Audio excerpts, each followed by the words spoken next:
এ ফেরেশতা, এ জমিন, তোমরা যারা জমিন ধ্বংস করে দিতে চাও, আমি আল্লাহও দেখতেছি কেমন গুনাহ হইতেছে।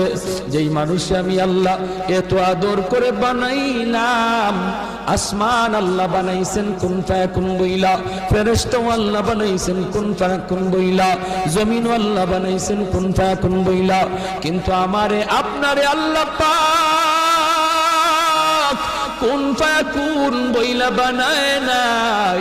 আমাকে আপনাকে যখন আল্লাহ বানাইছে, খালাকতু বিয়াদাইয়া, আল্লাহ বলে আমি আমার নিজের হাত দিয়া বান্দা বান্দিরে বানাইছি।